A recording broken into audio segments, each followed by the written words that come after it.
Hello, welcome back to Cracking the Cryptic. I am just looking at this puzzle that I've just called up.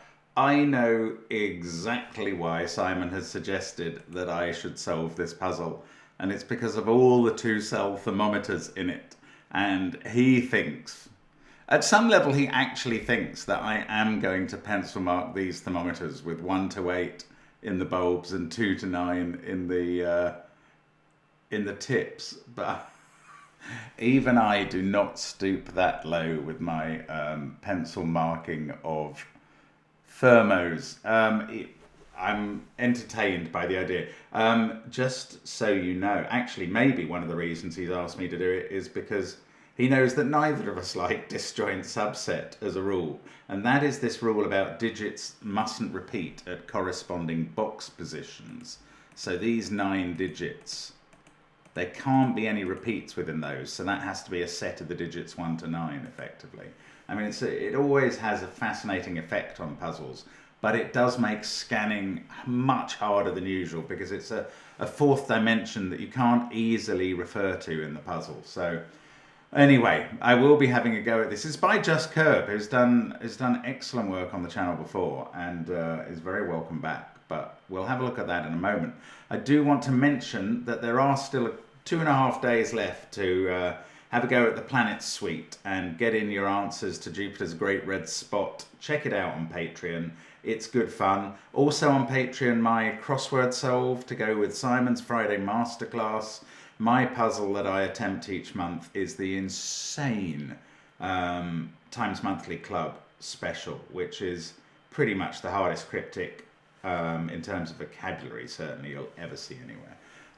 Absolutely mad, and being absolutely mad myself, I take it on without a dictionary as far as I possibly can. So do check out how far I got this month on Patreon if you can. And well, I mean, we've also, of course, got the usual things in the description field, access to our apps and to our merchandise and Sven's Sudoku pad and the catalogue of videos. But the first link will be to this puzzle, Keyhole Fevers, and let me go through the rules. So we've got normal Sudoku rules apply. We're going to put 1 to 9 in every row, every column, and every 3x3 box. We've got the thermometer rule, which is that digits along a thermometer must increase from the bulb end. So that one will be bigger than 2. And this one will be smaller than 8 because the bulb end is the smaller end and the tip is the higher end. All the thermos in this puzzle are 2 cells long, which is a little bit terrifying.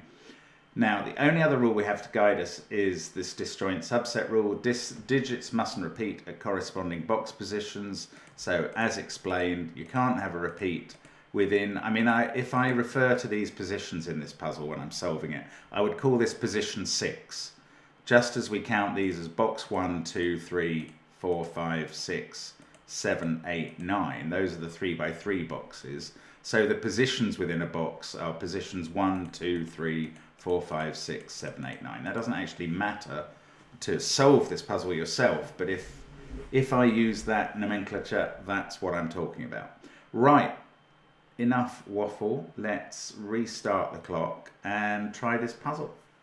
Let's get cracking, see how we solve this. I mean, it does seem bizarre that all of these thermos are so short. And there's a lot of tips in that row and a lot of bulbs, in that row, and so on. I suppose none of these can be a 9 because 9 can never be on a bulb, even in a 2-cell thermometer, and 1 can never be on a tip.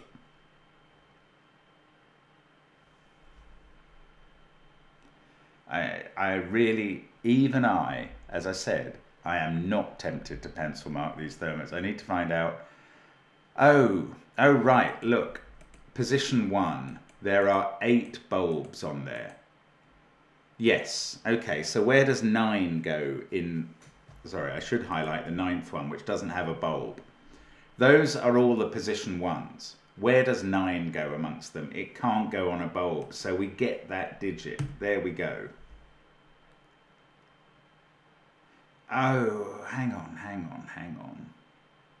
Right, I am now finally, my eyes are being opened to this puzzle by Just Curb's rather brilliant presentation of it. So, I finally understood. It was obvious to you from the moment I showed you the grid, but I have only just seen that all of the thermos are in this puzzle are in exactly the same positions within, well, exactly the same 3 positions within each box.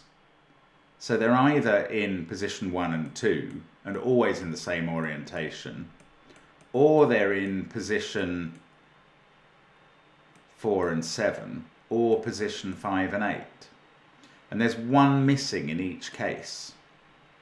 Yes, this is beautiful. Look, I'm just going to colour those. They're the missing thermos. Now, what am I talking about? I'm talking about... This is lovely. I'm talking about how in each case, I'll tell you what, let's not do that. Let's consider position or thermos. I want to give them a name. Horizontal thermos. There we go. That is the right name for this set. Let's consider those 9 horizontal thermos. I hear you. There is not a thermo here. There are only 8 horizontal thermos. And that is right. But let's consider these 9 positions, because all these position 1 digits have to be different. But it's also true that all these position 2 digits have to be different. Now, I mean, we could just say, well, where does 1 go on those? But there's a deeper truth. There is no place for 1 on the tip of a thermo. I said that already. So 1 must go there. But there is a deeper truth underlying this 9-1. And that is that for these bulbs always to be smaller than the tips, you now couldn't put 2. Well, I guess the way to think of it is, where are you going to put a 2 in position 2 and what's going to happen to the bulb? And the answer is that every time you work up from 1 to 9, putting one of those digits in a position 2 somewhere, like I don't know where a bulb does go into position 2. It's in one of those places, but I do know that the bulb number then has to be a 1. So actually that rules out those 2. And there must be a bulb with 1, 2 on it. And if I then do the same for 3, there must be a bulb with 2, 3. There must be a thermo with 2, 3 on it. And if I then look at 4 in position 2, there must now be a thermo with 3, 4 on it. And I think the absolute truth of this puzzle is that all of these presented thermos, because there's at least 8 in each position, are 1-steppers. You're going 1 up from the number in the bulb to the number on the tip. And that is definitely going to help us solve this puzzle. It's not just true for the horizontal purple thermos. It's going to be true for these ones as well. Let's use a different colour. Let's make them green. And let's make these orange. I hope we've got enough contrast going on there. And these are families of thermos, basically. There we go. And the missing thermo, just as it was for the purple thermo, the missing thermo is always going to be 9-1, because you can ask again the same question about position 7. Where does the 9 go? Since it's not allowed in a bulb, it must be there. And then this must be a 1 on the same question for position 4. And this is the other missing thermo going in that direction. It must be 9 there and 1 there. So that is a weird way to start this puzzle. But now we have to work out, well, how to do the rest of it, he said, blindingly obviously. But they're always 1-step thermos, so we know this is a 7 leading up to the 8. The 2 must have a 3 on it, so that's giving us a clue. Now, up this column, where do you put 2 in column 8? You can't put it on one of these because it's always a 1-step thermo, and that would need a 1 or a 3 on it. So 2 goes there, and that gets a 1 in the bulb. There might have been other ways of working that out, but I don't really mind about that. Now let's look down this column. We've got 1, 9 and 8, 7. So this, I could pencil mark this now. This is either 2, 3, 4 or 5 leading up to 3, 4, 5 or 6, because they're always 1-steppers. But is there any greater truth that we can find. Well, this cell sees 1, 9, 8, 7, 2 and 3. So that's 4, 5, 6. And they're all one stepper thermos, so it's 3, 4, 5 before it. We nearly got a quadruple out of this group. Not quite. Oh, but yes, lovely. Where does 2 go in column 2? Can't go here because of that 2. It can't go here because its bulb would then be 1, because they're all one stepper thermos, and we can't have a 1 there. So 2 must go here. So that is a 3. This is now not a 3, 4 thermo, and 5 must be on it. And let's see what that does here. 5 and 2 and 3 and 1 and 9 are looking at this thermo, which is a one stepper made up of 4, 6, 7 or 8. Well, 2 of those digits. And therefore it doesn't have a 4, and that's not a 6. It's either 6, 7 or 7, 8. This is intriguing. This puzzle might sort of finish quite quickly. Oh, this is a 4, 5, 6 triple in column 2. So the bulbs are all one below that sequence. So they're a 3, 4, 5 triple. So we need 1, 2 to go on one of these bulbs, because one has on one of these thermos. 1 must go on one of them. It can't be in that one, and it can't be here, because that would put 2 on the tip. So that goes down here. 1, 2. We need to have a 9 in the column. That's clearly there now. And then, given the 3, 4, 5 triple, this is a 6, 7 pair. And we can use the disjoint subset. I'd kind of forgotten it. Where is... well, I don't know. Maybe we can't use it very clearly. Let's look down here.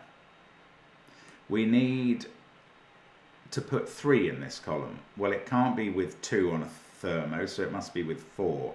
So 3 is in a bulb, either there or there. 4 is in a tip. Then we're going to need a 5, 6 thermo.